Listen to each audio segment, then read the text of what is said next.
নারায়ণগঞ্জ মহানগর বিএনপির আহ্বায়ক, আজকের এই কর্মশালার সভাপতি অ্যাডভোকেট মোহাম্মদ সাখাওয়াত হোসেন খানকে বক্তব্য রাখার জন্য আহ্বান জানাচ্ছি। বিসমিল্লাহির রহমানির রহিম। আজকের এই কর্মশালার সম্মানিত প্রধান অতিথি মাননীয় ভারপ্রাপ্ত চেয়ারম্যান জনাব তারেক রহমান, আজকের এই নারায়ণগঞ্জ মহানগর বিএনপি কর্তৃক আয়োজিত আজকের কেন্দ্রীয় প্রশিক্ষণ কর্মশালায় প্রধান আলোচক, আমাদের আজকে সারাদিন ব্যাপী যিনি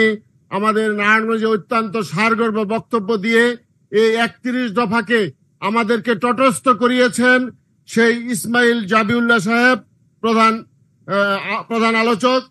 আমাদের প্রধান সমন্বয়ক, আমাদের নারায়ণগঞ্জের কৃতি সন্তান ঢাকা বিভাগীয় সহসাংগঠনিক সম্পাদক নজরুল ইসলাম আজাদ, এবং আমাদের আজকের আলোচক মাহমুদা হাবিবা এবং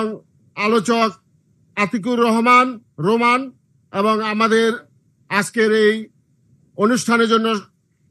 নিরলস কাজ করেছেন আমাদের সদস্য সচিব অ্যাডভোকেট আবু আল ইউসুফ খান টিপু সহ আজকের এখানে নারায়ণগঞ্জ মহানগর বিএনপির বিভিন্ন যুগ্ম আহ্বায়কবৃন্দ উপস্থিত, প্রতিটি থানা ওয়ার্ড ইউনিয়নের ডেলিগেট বৃন্দ উপস্থিত, যুবদল, ছাত্রদল, শ্রমিক দল, মৎস্যজীবী দল, তাঁতি দল সহ বিভিন্ন অঙ্গ সংগঠনের নেতৃবৃন্দ, আসসালামু আলাইকুম। এখানে আমরা আজকে এই কর্মশালার মাধ্যমে আমাদের যে 31 দফা কর্মসূচি 31 দফা সম্পর্কে আমরা তটস্থ হয়েছি, এবং আমরা এটা আমাদের প্রতিটি ইউনিয়ন, ওয়ার্ড এবং প্রতিটি থানায় আমাদের নেতৃবৃন্দর মাধ্যমে যারা আজকে শিখে গেলাম, আমরা জনগণের মধ্যে এই প্রশিক্ষণের যে সুফল সেটা ছড়িয়ে দিব। এবং আজকে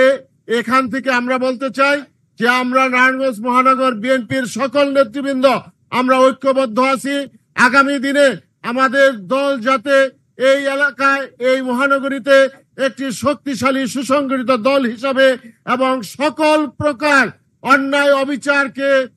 থেকে বিরত থেকে আমরা এই নারায়ণগঞ্জের মানুষের পাশে থেকে এই নারায়ণগঞ্জকে একটি সুন্দর নারায়ণগঞ্জ হিসাবে গড়ে তুলতে পারি, এই অঙ্গীকার ব্যক্ত করে সকলকে ধন্যবাদ জানিয়ে আমি আমার বক্তব্য এখানে শেষ করছি। আল্লাহ হাফেজ।